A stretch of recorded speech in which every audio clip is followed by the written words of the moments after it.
Hey guys, welcome to the WeddingPros podcast. Today we're going to do something kind of interesting. Jared and I were talking about, we always say we live a charmed life, right? When we go buy gear now, we're just like, well, what's the best? Or what's going to last the longest? Or we don't think about it. We just buy whatever we need when we need it. And we're like, that's not really real life for a lot of people. Mm-hmm. Yep. Like, that is very unrelatable. I mean, the beginning of the year, usually we put together like our budget and we're like, yeah, you know, this is built in. We're going to spend this much, but it's really like repairing gear and maybe we're going to like get another wedding kit or, you know, we're trying to expand and do more weddings. So we're going to buy essentially the same gear. We're just going to multiply the amount of weddings that we can do. And that's what's kind of built in. But we're just like tools of the trade. Yeah. And I mean, we're pretty established in the way that we shoot, but I mean, which is a good and a bad thing. Mm-hmm. You know, it's good in that, you know, we know the way that we like to shoot and the way that our team likes to shoot, but then it's also can mean that you can become pretty complacent with just what kind of gear you're using and style of shooting and all that kind of stuff. So if you're starting out, then you're not going to be in the same position that we are. And so we wanted to kind of think about what it would be like to start out. So today we're going to start a brand new wedding film company, each of us, and we're gonna kit it out. And before we get into that, I just wanted to say something to most people. You're starting a business, right? And so if you're looking to go on the cheap, there's only so cheap you can go, but just keep in mind the average startup business, which is not a single person, and it's different than a wedding video business. So I don't think this is a wedding business. But the average startup business is around $30,000. Did you know that? Mm-hmm. That's crazy. That's a lot of money. And so when I hear people like, I'm starting this thing for $2,500 a video, I'm like, you're not going to be able to. I don't personally think if you want to start out your wedding video business, now maybe you have some pre-existing equipment, but like all in all, your investment is not going to be $2,500 to start a legitimate wedding film company. No. So I think the way, and this is kind of a different way of looking at it, because I think most people, when they think about starting a company, it's not, hey, I'm going to raise money and I'm going to, you know, get an investor, or I'm going to take out a credit card and just spend this much money and start a company. It's usually, you know, oh, I got a camera for my graduation of high school graduation, or I want to get into DSLR shooting, and they got a DSLR, and now they're playing around with it, and they're like, I could do this, you know, and it's just kind of like a gradual, okay, I buy another lens, Sure. I buy this, buy that. Absolutely. This is kind of, you know, a little bit more of an isolated experiment for us, where we're like, well, you know, if we were starting out and if we knew we wanted to do this, this is how we would do it. We would invest this amount of money and I do think so today we're going to keep ourselves, we're going to start a new wedding film company, and we're going to keep ourselves to $10,000. Yep, that was on the budget. That's the goals. And that's everything. That's everything. That's you can't use anything that's not on this list. So I'm excited to see it. Yeah. So we each made a list. Yeah. And the thing about it is like, we do know if you're starting out, you might not have $10,000 cash. I think if you look at all the things you've invested in, even if you've accrued equipment over the course of 4 years before you decided to take the plunge, you could probably do this. I bet I could shave 20% off this budget by going absolutely garbage stuff. Yeah. But so here's the hard part for me. Let's talk before we get into our list. Let's talk about what was hard about making this list. Sure. The hardest part about making this list for me was pretending like I don't know how to make wedding films. Mm-hmm. Because I'm like, I know what I need, and it's an unfair advantage. I was trying to be like, if I was starting out, what kind of mistakes would I make? Yeah. What kind of gear would I buy that I don't need? Like, and I was trying really hard. What would you overspend on? What would you underspend on? Yeah, and it was hard. Yeah. And it's like, I couldn't like get myself to buy a really terrible monopod, for instance, because I know that would kill me. Yeah. Like I'm thinking about shooting with a terrible monopod, and I know for a fact like it would destroy your films.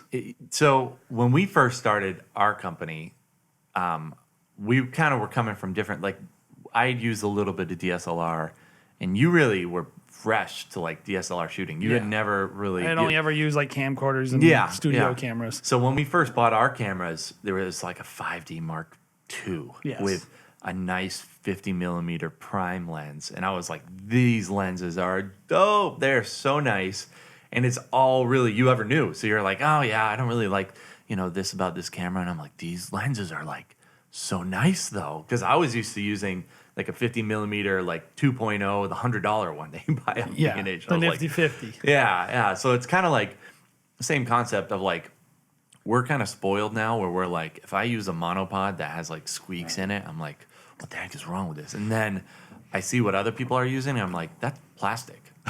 That's a plastic tripod that you're using. Well, it's like, just how in the world all I could can you ever think about is how it's gonna break. Yes. And I'm not going to be able to do my job because it's going to break.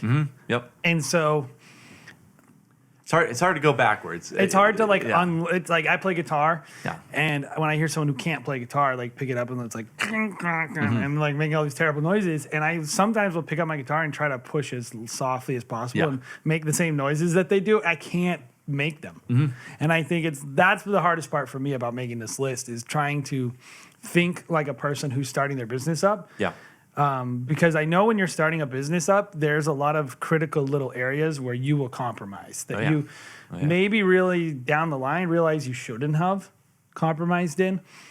But anyway, And you spend more, and you end up spending more money if you buy a crappy lens that breaks, 3 times. Which actually, I probably had 3 of those nifty 50s. nifty 50s Oh, that they were like explode. $100. They like would it just explode in your bag? You would be like, how did I drop it? Like it would just be A all over lens the that place. looks good and is terrible. Yeah. It's kind of like those. Doesn't it like focus in the opposite direction? I don't remember at this point. It's got like a focal ring that's Yeah. like the width of like a French fry. kind of like those Holga. Are they Holga? Those cameras, those like little film cameras that. The wacky ones. Yeah. They're just like a fun little toy lens. I think what it they is. they look good. Yeah. It Like was the colors are kind of muted, but they're sharp. Yep. So Yep. anyway, so what was the hardest part about for you is kind of making this list? Probably, yeah. I think it was because essentially what I did is I put down all the things that I thought I would want, and then it was way more expensive. So just finding ways to compromise. That is the hardest part. Like, what are you going to compromise on to get down to 10K? And maybe you're listening to this and you're like, 10K, that's a lot of money. Like, I don't think I have started with that, but like, it is a compromise, really. Like to have all your gear be under 10K, you're compromising somewhere along the way. Even with the cost of DSLRs right now or mirrorless cameras, you're still only able to have so much there. So yeah, I think these lists are made with the intention of like eventually you should look to upgrade in certain areas. And we can talk about kind of where they are in each of our lists. But yeah, and then also thinking about if I was starting over, what kind of shooting style would I try to tackle right off the bat? Would it be a Stop Go Love product, or would it be something different? And would I look to increase the quality over time? And I think I would. I think that's probably where I would be. I would be like, well, this is my price point. This is what I can deliver. And I'm happy to deliver that. So just understanding by only spending a certain amount, you are going to have to compromise even on the quality of what you're producing at the end of the day too, and being okay with that. So trying to put myself in that space at the same time. So anyways, should we dive in? Should we? Yeah, let's do it. Okay. So let's basically talk about the concept we had about the company we're starting. Okay, cool. And what our goals were. Yep. And then we'll get into the gear specifically. So for me, I'm assuming like I'm watching all these people make these crazy edits, a lot of speed ramping and all this stuff. Because here I do find like when you're starting out, you tend to want to gravitate towards a trendy style. And I actually don't think that's a terrible idea from a business standpoint. Sure. Because it'll get you quick business. And you maybe have an opportunity to make a name for yourself doing something unique. So I would probably try to do that. I would probably I would shoot 4K because I would I would be trendy, and I would, and not that 4K I think is here to stay. I don't think that's a problem, but I just know I like now there are times where like, you don't need 1080. Well, if I was starting out, I wouldn't think that way. Yep. I would think I need 4K. I need slow-mo. And I would probably gravitate towards a lot of handheld style. And want to move towards like a lot of dynamic. I mean, I would move my camera too much. I probably would like want to have like gimmicky edits and a really trendy look. So that was my concept. Yeah, I think I gravitate towards a lot of those things too. I'm not saying that I personally want to make that. I'm just saying like that's the space I put myself in. The hard thing for me in thinking about, because everyone wants to be handheld nowadays and use gimbals as well. The hard part for me is shooting ceremonies in that space. You know, like I think everyone who says they're shooting handheld during the ceremony, they're all tripoded up, right? Like I would assume. Oh yeah. And in terms of this, we should go through our ceremony concept. Yeah, sure. So the other thing is, I was factoring in a 2-camera ceremony kind of feel. Yeah. So I did lean on quite a bit of stabilization. I think there would be handheld times that I would probably, like the reception, I would probably want to do a lot of handheld. Probably during the getting ready, I would probably lean towards more stabilization. I would probably do like a monopod.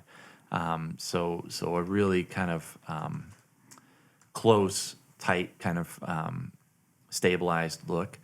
Because I'm not used to handheld shooting. So I guess if I was starting over, kind of what you were saying, I probably would try to go handheld. But me right now, I probably wouldn't. Like, because it's just not something that I'm comfortable with. It's not in my wheelhouse. But I guess if I was starting out, I guess I probably would try to lean a little bit more handheld, and then realize I sucked at it, and then probably go up to some stabilization. I like editing too, and like we'll both assume that we know how to edit in this.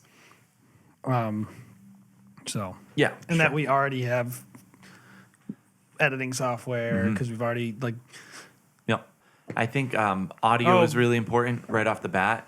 If you, I think that's an area probably a lot of people don't invest in up front because that was the part I thought when I was starting. I was like, I probably wouldn't have done this, but I can't turn my brain off. Yeah, because when you first start, you don't really you don't know what you don't know. So I think that's an area that a lot of people struggle with up front. It's just like, how do I get good audio? Maybe they've shot a bunch before, or they don't know how important it is to the storytelling, so they just take it for granted. Yeah. And so I leaned on doing a little bit more audio than maybe I would if I wasn't aware. So yeah, let's hop in. So I guess with that in mind, what camera system would you start off with? What camera system? So what camera system and why? Yeah. So I went with a Panasonic system. Because I'm assuming if I was starting out, I would probably be highly influenced by White and Reverie because they're very popular and they make really nice films. And I would also be a person who would just go, they have the most stats. And I think Panasonic has 4K, 60, and then they have the 10-bit color. And you know, for my product that I'm making with this, I would want it to be stylized. So I'd want more color latitude.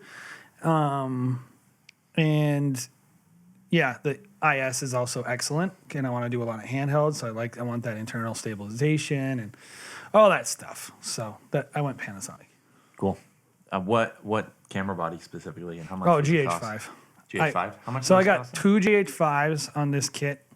And this is a place where I also know I might not do this if I was starting out, but now as a person with experience, I'm like, having 2 different camera bodies sounds so annoying to me for so many reasons. Yep. Like, I don't want to be thinking like, I don't even like it when we shoot on a Mark III and a Mark IV for the day. It's annoying because you're like, this one doesn't have this. And you just want everything to work the same way. You want smoothness. And so I got a camera kit that came with a little bag, a little a 64 gig card and an extra battery. Yep. And DC GH5. Those are if you don't know that camera, it's micro four thirds.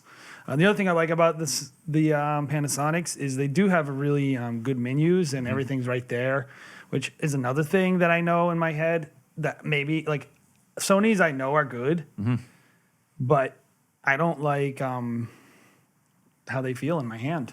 I know that. I don't like the menu system. There's a lot of things about it that annoy me. As a Canon shooter, I want it like. So the GH5, I know everything's right there pretty much. Yep. The menu system's pretty good. Feels a little bulkier than it's not like Canon, but it's not a little tiny Sony. So I like that. So I went Panasonic for those reasons. Cool. So that's around $2,800 on my budget for two cameras. for two bodies. How much is each individual? $1,400. $1,400 each. So $1,397. Okay. And these are on sale. So that's the thing. So I was also looking for things that were on sale, and these are $1,200 off Oh wow, $1,200 off. for the two of them. So $600 each. Okay. I don't know what that means, or I haven't been looking at this. I think they're coming out with their new body. Yeah. So these are currently $600 off, which is another thing that I would look at. Yeah. What is was it the DC S1, the 6K camera that's coming out that everyone is obsessed with? Yeah.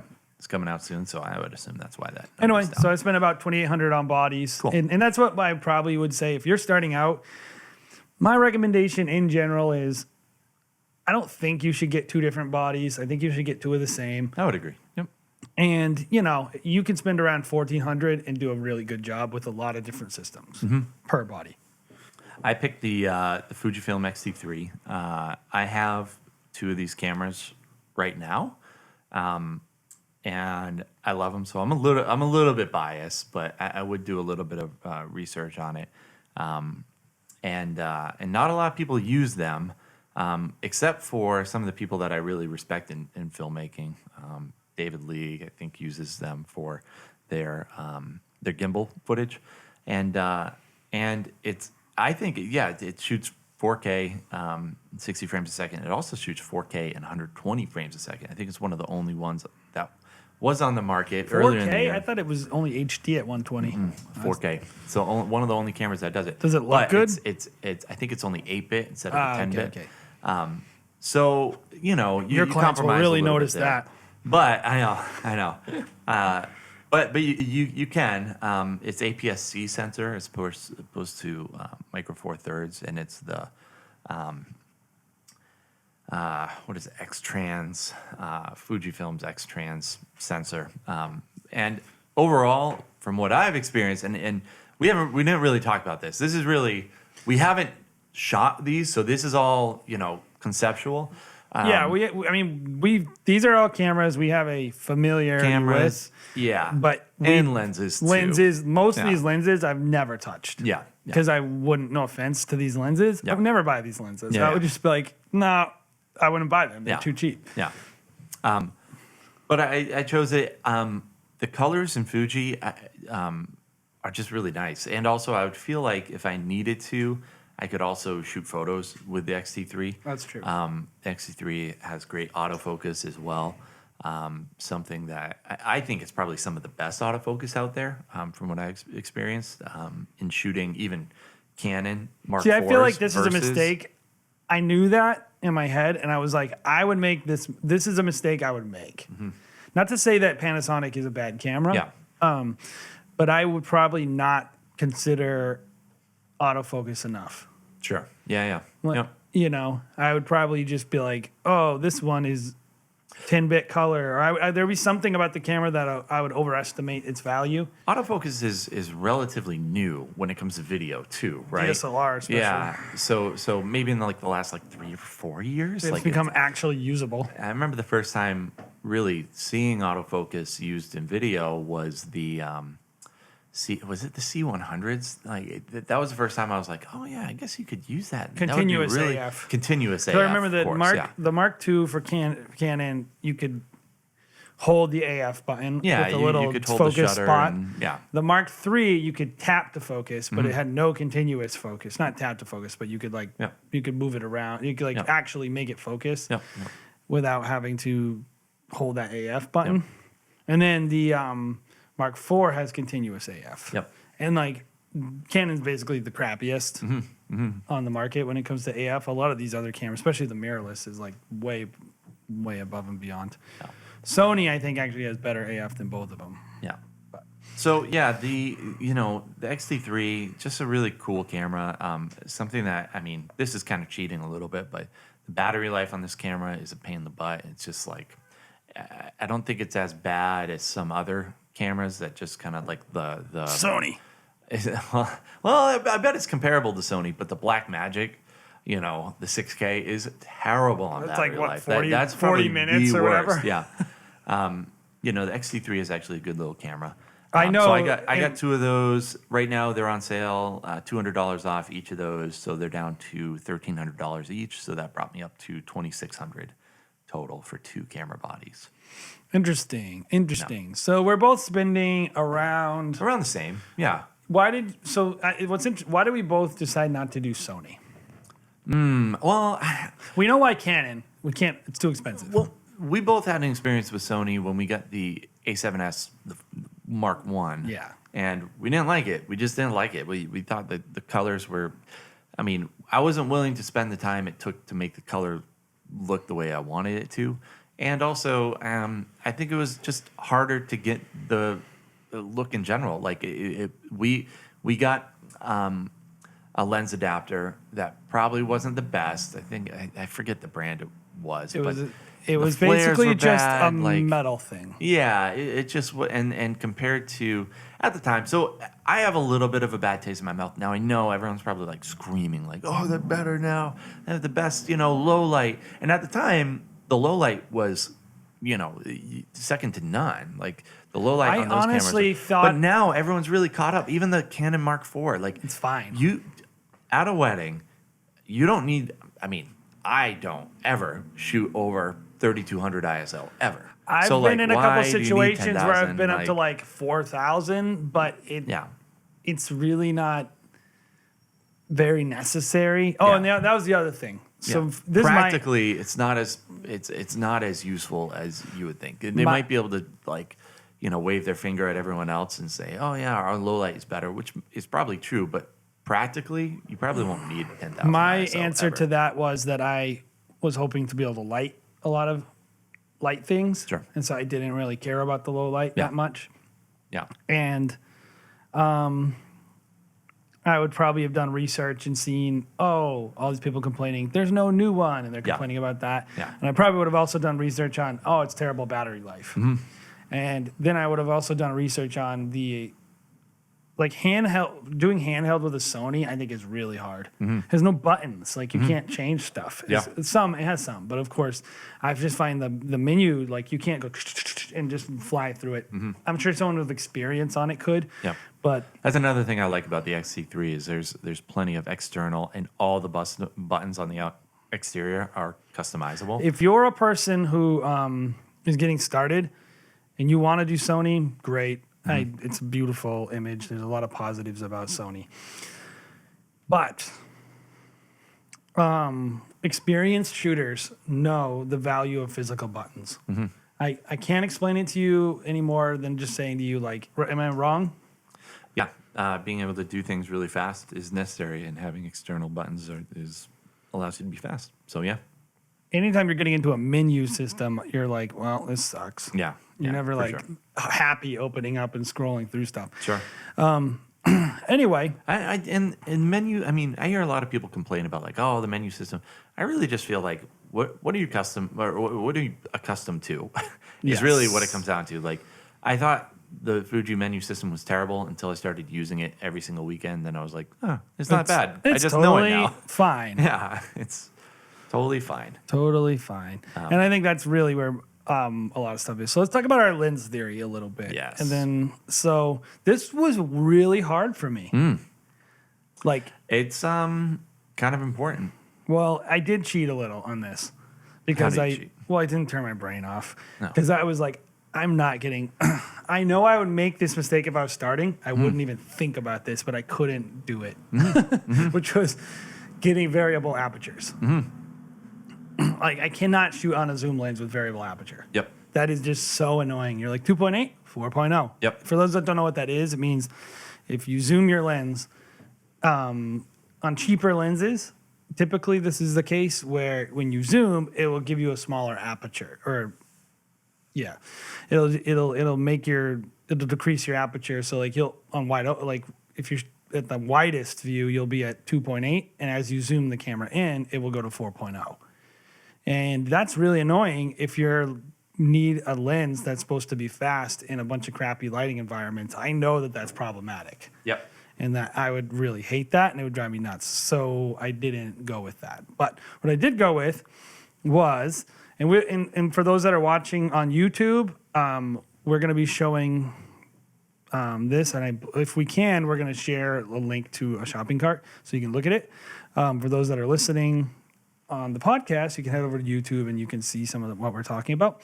But so I went with a Panasonic lenses because I know I would probably go with the brand, right? I probably wouldn't, at the beginning, I wouldn't trust another brand like Zeiss or whatever. So I went with Panasonic 42 millimeter lens. That's like a 42 prime, on a micro four thirds. Is that what is 85 millimeter equivalent. that? Okay. So it's like a portrait Is lens. it double? Is Ish. yeah? Yeah. It's about double, I believe. And I would probably go with that because it's trendy. Yep. And I also went with What's the aperture on that one? so this is a 1.7. 1.7. Okay. So I would go with a really fast lens because I would want that shallow depth of field because everyone knows when you first start out, the coolest thing in the world is bokeh. Oh yeah. And then the next thing I went with was a 35 to 100 millimeter 2.8, which is only $897, which I mean that's a pretty good deal. I have no idea if the lens is good, but it's a Lumix GX Vario 35 100 millimeter 2.82. Yep. With like, there's so many words here. 2.82 power OIS lens with UV filter, and that's 7200 equivalent. That to me isn't. You need that focal length to shoot weddings. Yep. Yep. So I would have my portrait lens with the 85 mil because I would want to be away from photographers. Yep. And I would try to use it on a gimbal probably. Yep. And then I would have The 85? maybe. Yeah. I know I would try it when I was starting out. I might decide not to. Yeah. But 35 to 100 for my ceremonies, and I think the 85 is okay for ceremonies. It's not totally useless. Yeah. And then I know I would do this. Now I might regret this now, but I also added a Lumix G 14 millimeter 2.5 Pancake lens, Okay. which is an equivalent 28 millimeter. Yeah. Okay. So I would use that for dance footage. How much is that one? That's $200, and it's that small. Yeah. So that's the nifty 50. Yeah, cool, I would that would be my wide lens. I would Yeah. put that on my gimbal. I would run around with that lens. Like I know I would do something like that because I would probably make a compromise on that. And I feel like when you're starting out, you're really infatuated with portrait lenses, Yeah. and then you don't spend the money on your like wide to mid shot as much. Yep. But you know, I think I have my focal lengths covered there. I know a lot of people who use the GH5s like adapting lenses as well. So like using like a Voigtlander or like not Mitacon. See, I went with there's a few kind of off-brand, even like older vintage lenses that look pretty good that are nice primes with. Low I was just apertures. assuming that I would want autofocus on all my lenses. Sure. Yeah. And that I was not willing to try another brand. Because I think that's the kind of stuff you do when you're starting out. When you're experienced, you're like, oh, I'm going to get a Voigtlander. Maybe you would do that starting out, and I think I would be able to cover a wedding pretty good with these lenses. I think I would do okay with, I have from 28 millimeter equivalent all the way to 200 millimeter equivalent. Yep. I'm missing a little bit of a space in that 50, like 30 to 50 millimeter zone that I might end up regretting down the line, but you live and learn. And I would want primes. I know for a fact, like I would be like, oh, you can only shoot primes. Yeah. See, I think we when we put these lists together, right? we had different ideas of like I know I would probably make a lot more mistakes. I'm putting this together. I put my list together to hopefully help people avoid those mistakes. I put my list together to pretend to be a pretentious film student. Okay. I was like, how would I, if I thought I was like, I'm going to go in and change the game. Like Okay. all these people suck and I'm going to shoot this amazing wedding film that's going to transform. Like I was like really trying to play a character. Okay. Yeah, I put mine together with the intention of like, hey, here are some mistakes that you might make, Jason, the art student. Yeah. And here is what you should actually think about. Like, because when I thought about my lens choices, I really thought about, like, I freaking hate changing lenses middle of the day. I never want to change a lens, not once. Because, I mean, If you don't have to, it's especially mirrorless cameras, I care about the sensor. That's another thing. Another reason why I didn't go Sony is because when we had those A7Ss from Sony 5-6 years ago, the sensor was always dirty. It was always dirty. And even though it had like lens cleaning mode or whatever, you turn the camera on and off, it was still filthy all the time. And I've never had a problem with my X-T3, not once. So I don't know what they're doing at Fuji. And it's probably way better nowadays. But something that I noticed on early stage mirrorless cameras was the sensors were always filthy. So. Yeah, just to get into what you were saying, because I would want to tell someone, if you were actually picking your lenses, and also my budget was an issue here, but if you were actually picking your start out lenses and you were going Sony, or I mean you were going Panasonic, I would probably go with the 12 to 35 as well as the 50 to 100. I wouldn't get the Pancake. If I was telling you like what to actually do, I would say like go from like 24 to 200 as your coverage zones, and you'll be better off. And they make a nice lens that's like $800. That's a 2.8, 12 to 35 Vario lens that Panasonic makes, as well as a 50 to 100.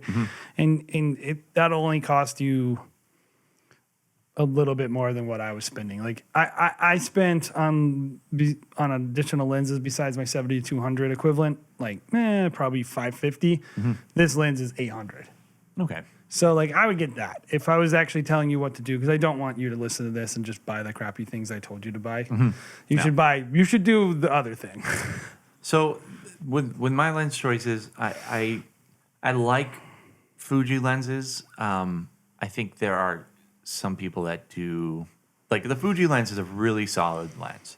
I think there are some other people doing more interesting things. Like I love Sigmas and I love Canon glass, and so I'm obviously familiar with Canon glass and Sigma glass. But the first lens that I chose was a XF 55 to 200 millimeter, and this is variable aperture. Just because I don't really care, and this would be the idea with this lens. This would be a lens that I would eventually want to upgrade, but because the lens I really wanted was about $1,000 more, this is an actual compromise that I made in my list, where I had another lens and I was like, you know what, I'm going to downgrade this lens for my first year or two or whatever, with the hopes of being able to upgrade maybe a little bit down the future. So this is a $700 lens. It's not the best, but it gives you some good throw. So you're able to, get out towards your subject. This is kind of like a good people lens. It compresses your background. The variable aperture is a 3.5 to 4.8. Terrible lens. You're an idiot. But because you'll never make a good product with that lens. With a 55 to 200, really that's like an 85 to 250 millimeter on a full frame. So because you're able to get it out to 250 millimeters, you're gonna get some good bokeh still. You're gonna really, it might not be a 2.8, but you're still able to blur some out. And I'm assuming that this lens is sharp enough. Maybe it's not the best, but it's a good, solid lens that, and it's also a good range. I really like zoom lenses for weddings. If I was given all of the lens choices in the world, maybe I would go with all primes. Once I was a little bit more of an experienced shooter and I was really trying to create something that's maybe a little bit more artistic, and I was really intentional. But I think when you're first starting out, having the ability to be super fast is critical, to be able to get the shots. Because, I feel like when you first start out, the wedding kind of happens to you. When you're really experienced, you happen to the wedding. So you become much more hands-on, and you can actually see things happen. So maybe you can have a prime once you're actually really experienced, because you actually go in with a game plan. You know what things are going to, unfold, where you need to be. But I think a zoom lens allows you to be a little bit more reactive, faster. I feel like people, when they start out, oftentimes think that they want to do one thing and they really need to do something else. And I've seen that time and time and time again, is they really... I went with an idealist standpoint and with what I was looking to do. And I think that is a lot of people when they're starting out. Like, I'll see some guys and they're all bragging on Facebook forums. They're like, I only use primes. Yeah. And then you're like, that's cool. And then you look and they've been doing it for 2 years, 1 year. And that's fine, by the way. But I know, like, for us, we bought this 50 mil, for instance. Yeah. Never you really use it. Because we're like, it's not practical for what we need. The focal length is kind of a tweener focal length. Now, we've just started actually to enjoy it on the gimbal. We might make some changes there. But, like, in general, like, we eventually... It took us a couple of years to really be like, we're just going to do 24 to 70 and 70 to 200. I don't know why. I think we kind of just thought it was uncool to do all zoom lenses or something. Yeah. And, like, there's some compromises you make with sharpness and also bokeh with those zoom lenses. But all the positives outweigh the negatives. And I do think, I'm cool with people being idealists and being artsy and having concepts that they're going for. I do think at some point in your professional life, there will be compromises you make because of convenience and utility. Yep. So I think that's really what you were going for with your list. Yeah. The other, just hopping into the lenses, the other lens that I chose was actually a Sigma 24 to 70. So, and this is a 2.8. So we have the Canon version of this. I also got a Fringer. I think it's Fringer. Lens adapter for the Fuji X mount. What's the crop on those? Is that a full frame? So essentially, the Sigma would be for full frame lens, but with the adapter. So it essentially would turn it into a 35 to 85 2.8. So that would be the lens that I would put on my gimbal. That's the wide shot during my ceremony. And yeah, I think both of us had the same idea with shooting a ceremony. It'd only be 2 camera setup, wide shot, zoom shot, right? Yep. So and I actually went mid shot, zoom shot. Yeah. More of like a, hip up kind of shot. Yeah. So and that, the 2.8 is nice on the gimbal. I think, if you can go really shallow, if you did like a 1.4 or 1.2, you can do that. I personally wouldn't do that. And if you're mainly because it's like, it's hard to see your screen and, you really want to just have make sure it's sharp. Yeah. And also with this lens, in both of my lenses, something I had to account for both of my lenses, which limited options were I needed optical stabilization in both of my lenses. Because does that camera not have... The Xc3 doesn't have, a local IBIS or image stabilization inside the camera. Which I don't believe the Sonys do either, by the way. I think it's really only... Well, I don't know. We don't know. Yeah. We're not experts. But I know the Panasonic has good IBIS. But actually, no. Sony does. Sony does have.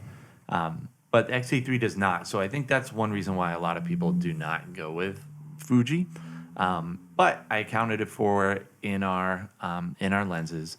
And I What think Jared for the most part, doesn't they do a know pretty is good that job. potentially his adapter would make his IBIS not work. It does. It does. you The looked. Fringer does. Yeah. Because you also couldn't turn your brain off. I That would was hope if you started out a company, you would do your research on it, or at least get it and then So return much it. you need to know though, just so sure. you know if you're starting out there, so many little things. So let's talk about stabilization. Yep. So you went Fuji, Yep. I went Panasonic. We both had our reasons. Yep. So I normally like to get the tripods with the column balancing feature, like a little ball head built into the column. It looks, but I compromised there because they would cost me an extra $100 and I Yep. needed to save some money.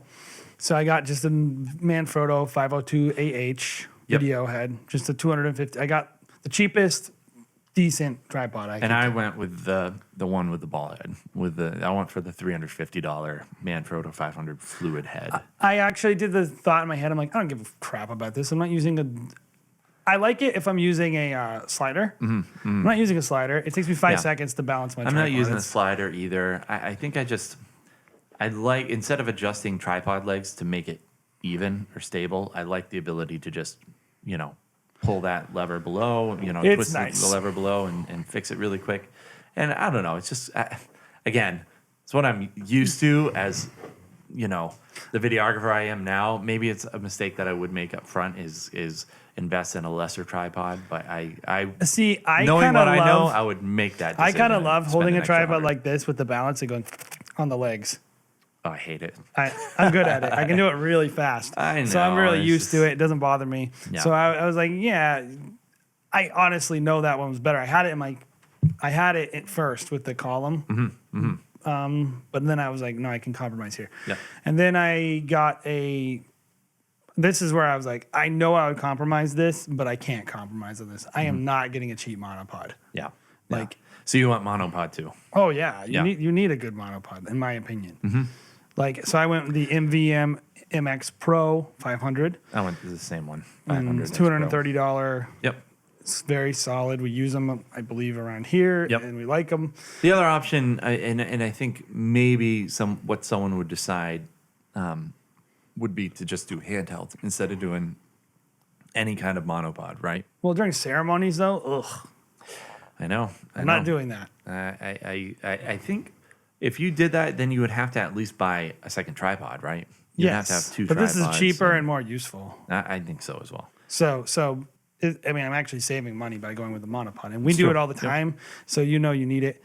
So I went with those, and then I went with a Crane 2 stabilizer. Okay.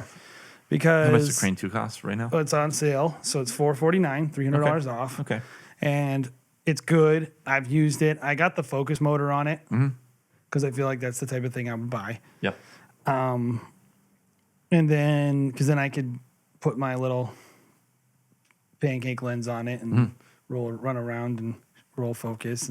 But these are things I would probably. I think I would probably get the focus motor. It was only cost like $30 more. I don't really think you really need the focus motor on that. I mean, yeah. But I got Depending it. if you're using autofocus, and that's probably something you'd have to decide on when you actually get the gear. I just got it because it was on sale. Yeah. So This was a hard one for me because I just don't know how well it works. Like, I feel like when you get a gimbal, because we've had every single gimbal pretty much. we've had a Crane 2. We have a Crane 2, a Crane 3, Ronin, the first Ronin. We have Ronin M's. Yeah. And we have The Ronin S. the Ronin S. Yeah. So we're pretty familiar, and I can say like certain cameras just work better with certain gimbals. Like, I don't know. I chose the Weeble Lab, like the small one. Which, That's what I should have got. well, I don't know, because I think the GH5 is a little bit heavier than the XT3. So I'm not sure what the weight distribution is between, but I know the XT3 would really work well on the Weeble. I 'cause really XT3 want the is, like, Crane 3. smallest In camera my you can get. personal opinion, the Crane 3 is the most Crane superior. 3 is awesome. Yeah. I mean, not But the at Crane 3. Stop that. Yeah, no, the Crane 3. Yeah, this is the June Crane 3. Yeah. That's the one I would get. That's my favorite currently on the market. I know some and the people. Weeble is just a smaller version of that. But I think the payload that you can put on the Weeble is like 6 to 8 pounds. Well, don't quote me on it, but I think it's around there. And then I think the payload for the Crane 3 is like 10 to 12 pounds, somewhere around there. It's a lot more. So we couldn't even fit a Mark IV on the Weeble Lab, right? Because we bought one. I know thinking, you oh, can. Yeah, I'm going to remove that, and I'm going to go back to you. I'm going to listen because I would not. it's not fair. You're looking at my test. I'm just sorry. Like, I wouldn't get this older model. Yeah. I just wasn't I like the thinking. Crane 2 a lot. I do like it, and it would work just fine. But I think, the Weeble Lab is probably a better option right now. I just like that style gimbal. Like, Sure. It gives you something that you really don't know that you need. Yep. But you really like having the ability to do this means I don't have to have a slider. Yep. Because it's like holding it right in front of me instead of like single point. Okay. And I'm not sure. Can you put a focus pole on the Weeble Lab? Oh yeah. Too? It has it built in right on the left hand side. No. Okay. And you can also put it on a tripod. Yeah. Which is probably what I would do. Yeah. And I'm looking at it now, and it says that the trans mount phone holder will go on the Weeble Labs. It's the same one that goes to the I would definitely go with this, and I would probably just because I know how I would think about it, and I would go with this. So let's talk a little bit about just kind of storage, like in computer-y kind of stuff. Okay. So we both were assuming that we needed to upgrade our computers and we needed storage. Yep. So both of us. So this is the thing I think where a lot of people do not think about this when they're starting their business. They don't think about their storage properly, or their workflow is really held back because their computer's too slow. Yep. For some of you, you might already have this handled just normally. Your computer might be plenty fast. If you have like I think a lot of people starting out who are like, hey, I could do this. Most of the time they already have their computer, but maybe it's not upgraded to what it would be ideally. Working with 4K you might be footage. good enough. But we were just assuming that we had like terrible computers and we needed Or no computers, Yeah, just but- starting from scratch. Yeah. Well, I'm assuming I had a computer because I didn't buy editing software. So I'm assuming that I like had a really terrible MacBook and I had Final Cut. And I knew was accounting for a pirated version of Final Cut, by the way. I don't know if that even works I don't know either. anymore. Is there such thing as pirated Did software? you buy on your list? Did you buy Final Cut? No. Okay, so No, it's just a wash then. because I was assuming that I knew how to edit. Yes. Okay. I was like, I know how to, or at whatever I had. So Yep. So I got a 27-inch iMac and 5K early 2019 model. And my specs on this thing, and this is the thing I looked at that I thought was a little important, which is I have a personal philosophy that I get as small as possible on my computer, and I always get an SSD because your programs are going to run on that. Yep. But I don't store like video files on my computer. Yep. So I don't need a lot of storage on my computer. So I wanted the SSD. Yep. I got only 8 gigs of RAM, which is something I might regret. And I can probably afford on my budget to upgrade. Yep. But the other thing is I definitely spent the extra money to get the 3.6 i9 8-core processor, to get the vastest processor that they have on this, because I don't know if this was an upgraded GPU or in terms of the graphics card, but I think the AMD Pro 575X is probably fine for this. I would be able to edit a season, and if I had money in the budget, I would probably upgrade to the 16 gigs of RAM because it's only $200 more. I just was a little worried about my budget, but I got an iMac because I'm used to it and know how to do Final Cut already. I did that MacBook Pro as well. I did the 512. So you did a mobile editing workstation? I did, just because I know the way that I work, I wouldn't just need my computer on me all the time. And I would stick with. So let's talk about storage, because so I did a big 10 terabyte $500 Thunderbolt 3 D2 desktop drive, a LaCie. I believe that's the same one that I picked. You looked at my list. No, it's just a good value. It is a good value. I think that you need. I'm assuming that your workflow is going to be you'll have a couple weddings on the docket, right? Yep. And you're not doing super crazy, and you're not blowing them out the door, and your weddings are like 500 gigs each. Yep. So I'm thinking like that's gonna get you through a season, probably 10 terabytes. Maybe you might need a little more, but if you've been booked that much, you can afford to buy a hard drive. Yes. So I wanted to have enough to get through my first like 10 weddings with space to share. So I went with 10 terabytes. And I think that's a mistake a lot of people make is they don't factor in the speed. You need to make sure you get the right speed so you can edit off of these externals. If you get really slow externals, then you don't look at the read-write speed. Yeah. You're not going to be able to edit. It's just going to be like dragging and dragging. So I didn't want that to be my bottleneck. So I got Thunderbolt 3. Yeah. I got something where the discs were kind of fast, where we could do RAID 0, which is fast. Yep. I'm not doing real redundancy. I'm being an idiot here. I'm not actually, I would really want, if I had an extra money in the budget, I would buy a really cheap USB C archiving drive as well. That was just cheap and not fast, but I just used it to back my stuff up. That'd probably be like the first thing I bought when I did well is another drive to back my stuff up on. But I didn't do that here. So you got the same drive I did? You know what? I did. And then I was looking for it on my list and I was like, where is it? And it wasn't there. So, but I remember I put that one on my list and then I downgraded because I was like, You're going to be mobile. I'm going to be mobile. But then also I was like, well, if I first start, do I really need 10 terabytes worth of footage? Like, say you shoot a wedding, how much would you say? Shooting 4K, you're probably shooting 300 to 500 gigs a wedding. I think maybe? if you go crazy and you shoot a lot of slow-mo, worst case scenario, you're shooting 800 gigs. So let's say your first year you shoot 10 weddings. Yeah. Right? I think you probably only need 5 terabytes. Probably. You could get away with it. I was just a little bit like. I mean, this is in a perfect world. I think the 10 terabyte is perfect because you got to think like if you're hopping into this, if you're going full time, you might get a commercial gig, you might get all these things, and a 10 terabyte is worth it. I think this is a place that you should be upgrading pretty quickly.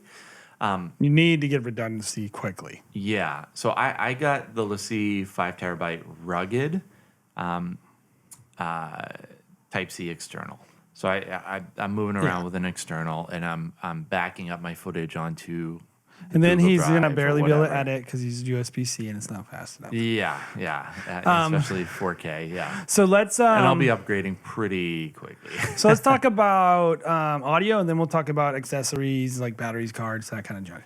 So this is a thing where I was like, I also couldn't turn my brain off and think like a person who doesn't know what they're doing. So I did know what I was doing. Yeah. And I bought 2 Tascam DR10s. Okay. Those are my primary recorders. And as well as I got a Rode Wireless Go compact microphone system.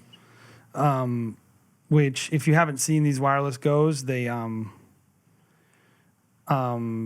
pretty interesing. What are they? They're just little clip-on mics that you can plug it into your camera and record audio on your camera. Yep. And then you could also like use it as just a room mic. So that it's in the original file. Yeah. Because I would probably just, Is that like would you attach one end to the groom like as a lavalier microphone, or would that No. be? So I got my 2. I would use that as my instead of like we use an external. H2. Yep. I would use that as my room mic. Okay. But I like it because I could put it anywhere in the room. Yep. Yeah. And then I would also get the feed directly, and it would save me a little Oh, time. yeah, those are cool. Yeah, so I get those, and then I got the 2 DR10s, which everybody's using, and because they do the dual recording. And what I did there is I got a bunch of adapters. So I got an XLR adapter. Yeah. I got a TRS adapter, which is like a guitar cable, and then I got an extender, which is like just so I can lengthen the cable. Yeah. So and I would just record my line feed on one of the DR10s. And then I would use one lav on someone on the stage, one DR10 to record off the sound system, and then my wireless Go to record a room sound, and also as a third level. And I would always recommend people like have 3 audio levels because any crap can happen. So I have a room mic, something recording from the feed, and then also something on the stage on the groom or the officiant or whatever. Yep. I like it. I did the same task cams as well. Did you remember your adapters? No, because I'm really only going to be using. Oh wait, yeah, no, just the audio recorder lavalier. You're just gonna hang like a lav over the speaker. No, this would just be for the groom during the ceremony. Okay. Because, yeah, I think it's great. And then what I've seen people do is actually attach them to, I would consider this. I haven't tried this. I've only seen it in theory, but attach it to the actual microphone that a person is holding and, request. Actually, this is something I've thought about a little bit for us, even at Stop Go Love, is, mic stand. Put a mic stand, ask them to put a mic stand where the person is going to be speaking during a toast, and then just strapping it up to that mic stand right next to the microphone. So the person isn't holding the microphone. You just essentially have a microphone next to the actual handheld microphone. So that's essentially your backup for the reception. I thought about getting one of those Insta mics. Mm-hmm. Yeah. But then I didn't because I was like, I know if I was starting out, I wouldn't I would just go on. I held myself to only shopping on on B&H. I'm not really happy with that solution, but I know it is a solution if I was just starting out. This is such a hard part though, the audio. Can you imagine if you had no idea what you were doing? My main recorder, I actually picked something that's kind of expensive. Just because I'm assuming that if I am shooting a wedding when I'm first starting out, I'm probably shooting it by myself every single time. I'm not having an assistant or a second shooter. So I got the Zoom F6 6 input. It's brand new. This just came out recently. Floating point. Yeah, and essentially it makes it so that you can't peek out. Which, if you've shot weddings, it's such a pain when someone is holding their microphone super close and then super far away. It's a pain in the butt. So essentially, with the floating point, float recording is you're going to avoid any kind of clipping that could be there. So essentially, you don't have to be near it to get a good feed. And I don't know. We have the H6s, and we really like them. But I didn't buy any. In a perfect world, I would want combo inputs, combo 1/4 inch and XLR. Yep. In a perfect world. Yep. In a perfect world, I wouldn't have to use adapters. I could use normal cables, Sure. all those things. But and that is the downside. I don't know. I think that only has XLR inputs. Yeah, I think it only has. XLR. But you make Yeah. compromises with this kind of stuff, and I think both of our setups, we could do it. We could get away with recording the audio, and it'd be decent. So let's talk about our accessories. Sure. So the first accessory you need to know I got was a camera strap. Okay. Because I would be looking at Evan from Frame and Anchor, and I would want to shoot with a camera strap. Wouldn't it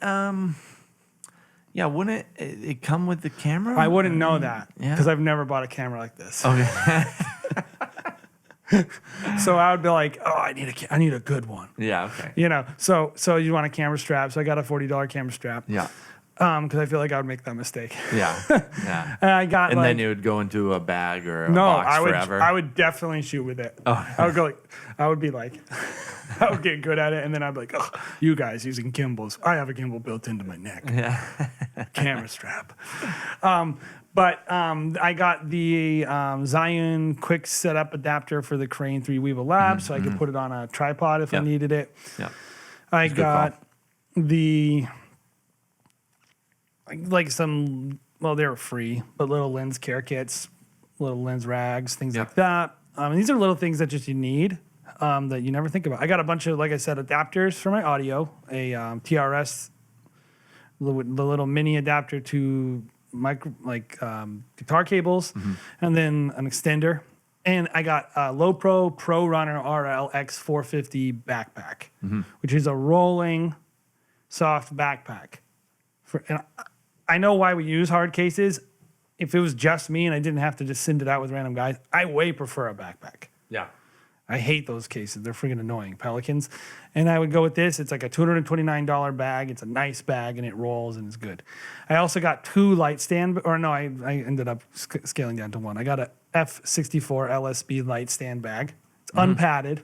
I would just chuck stuff in there, like, tripods and all that junk. I have no idea if it actually fits, by the way. I got a light stand, just like an 8-foot light stand. I got 1 torch light. Did you get any lights? I did not get any. So I got lights. 1 light, Yep. which is a torch light, and I didn't get extra batteries Yep. because I'm assuming I don't know how long they actually last.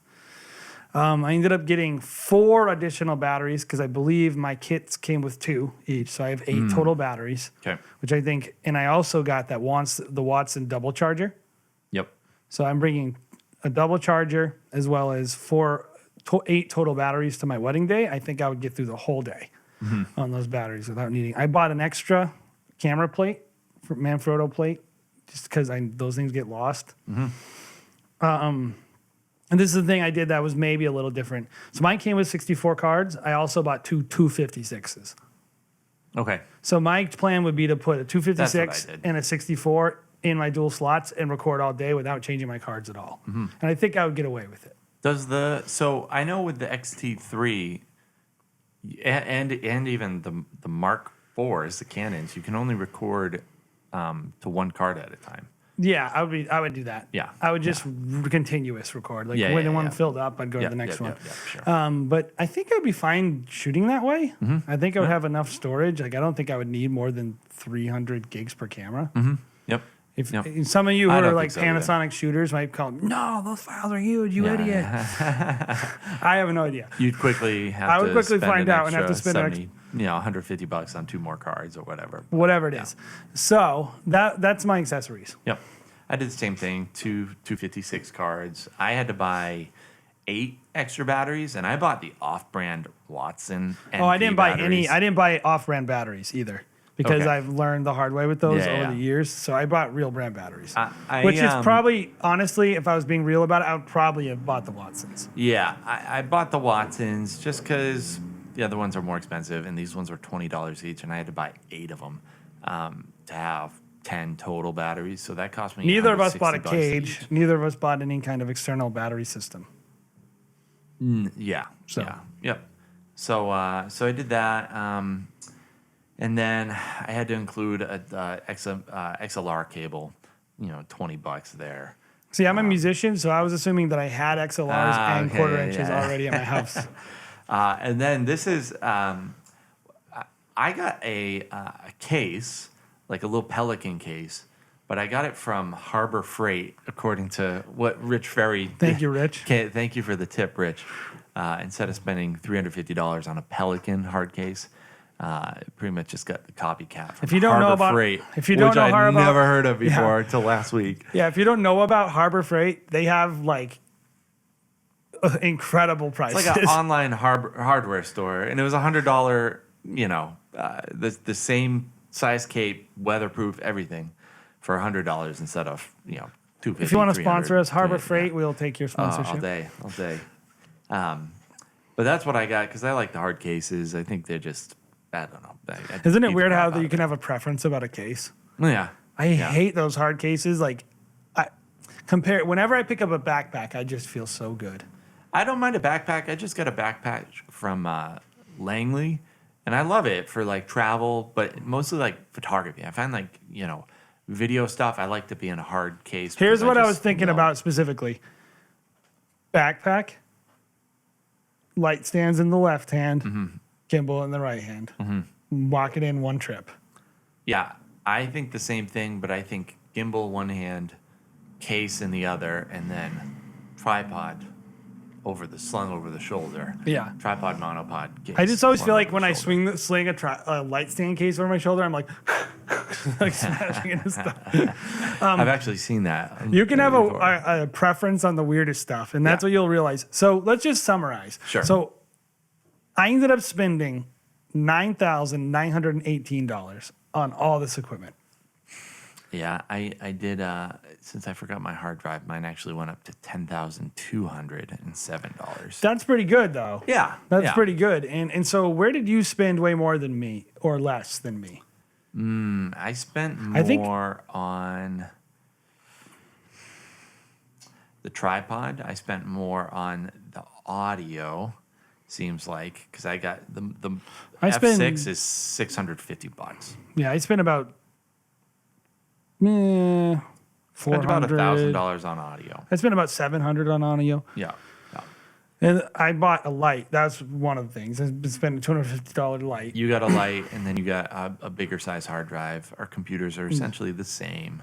Yeah, so I spent about $800 on lights and hard drives. Yeah. That you didn't. But you and I. How much was your lens total? My lens total was 1,000 plus seven. It was about $2,000 on 2 lenses. Roughly. Mine was a little under. Mine was about. Once I include my lens adapter. Mine was about probably 1,900. So we're close on that. So Yeah. so here's the thing. Like just to summarize, Yep. in general, I think you're going to need to spend about $2,000 on lenses, Yep. $2,400 on bodies to start up. Yep. I think on your storage media, $2,500 on a laptop. yeah, storage media. I think you might already have a laptop, so maybe you don't have to. Yep. And you can probably get away with getting a bunch of 64 gig cards or whatever, but you need to spend at least $100 on storage, Yep. if not a little more. I think you should plan on spending at least $100 on generic batteries if it is worth it to buy some nice batteries too. So and getting the kits with the extra batteries is also good. That's a good value. I always will get the kit with the extra battery, Yep. just because why not? Yep. And like, I think you're going to need to spend probably $200, $250 on batteries when you're starting out. I think you're going to need to spend at least $450 on tripods, monopods, like stabilization. You don't need a gimbal. Nope. I think that the gimbal is the thing we both bought because I think most people would want to buy a gimbal, and we would want to buy a gimbal because we're used to it, but I don't think you have to have a gimbal. And I think you could probably get away with spending like $500 on audio. You can spend less on audio. Yep. Yep. Like, you do need a lav mic. You need a microphone that you can get on your subject and get on stage, and you do need something that you can record a feed from the board. Yep. And you can probably get away with a range of different things there. So that's our whole exercise. So what was like, now that we've kind of went through it all, does anything about each other's list surprise you? Not specifically. No. I think we have similar thoughts on how to shoot. No, and you invested a little bit more in storage, so that's right up your alley. I invested more in lenses, so that's right up my alley. I did get micro cards, micro SD cards. I forgot to mention. Okay. Those are so cheap. They're like free. They're like $7.99 Yeah. for a 32 gig card. Yep. So small. So I think like the biggest thing is if you're starting out, I also got an extra battery for my gimbal Okay. for $24. But if you're starting out, and hopefully this is helpful to you. And if you're experienced and established, it's kind of fun to think about how you would do things if you had to start over. Oh yeah. It just makes it so that I don't know, because it would be way different than the company that we've kind of created. It would be a different product, you know. What we're giving now is something so that it's reproducible. So there's a lot of emphasis on stabilization, a lot of emphasis on things being very easy, not requiring a lot of adapters. And I don't like this. I would say you want to lower the skill ceiling a little to remove individual taste a little bit with Stop Go Love. We want it to be very consistent. Yeah. And so like I would never be like, oh, we're going to shoot all handheld all the time. Like I would never plan on everyone shooting handheld because then it's going to all look different. That is true. I think if you are thinking that if you're intentionally making a company and making a product that is going to be reproducible for other people, like your gear list is going to look way different because you're just going to say, I want it to be easy to train someone to shoot the way that I want them to shoot. As opposed to if you're doing it yourself, maybe you can have a little bit more skill items like prime lenses. Personal taste, like I Yep. want to shoot with an 85 Yep. during this section Yep, of yep. the day. You know, that's a personal taste thing. It's not a practical decision, and it might actually force you into some bad situations, but you would learn to deal with it. Yep. You would deal with it as an individual artist. Yep. And so that was interesting to me. Yeah, no, it's fun. It's fun, and the gear is always changing. I think the price is going down all my the time. gosh, yeah. I mean, even looking at this, we were like, oh my gosh, the price of lenses. We and spent cameras 10 are grand so- when we started out just on lenses and bodies. Yep. And like we barely had any of the right recording equipment. We did not have the right stuff. No, we overspent in certain ways and underspent in others. I happen to have some recording equipment that I had that we used that Yep. was kind of inappropriate for, it was more studio equipment. Yeah, and at that time, I mean, they just didn't have. I think we had, as far as recorders go, it was the H4N had just come out, and the battery life on it was so bad it would just die. Or it would like halfway through die and recording like a wouldn't ceremony. close your files, and Yeah. you'd have like no audio. Yep. It was we didn't have any gimbals that Nope. didn't even exist. Nope. The big thing was glide cams. You know what I thought was interesting about the list? Neither of us bought a drone.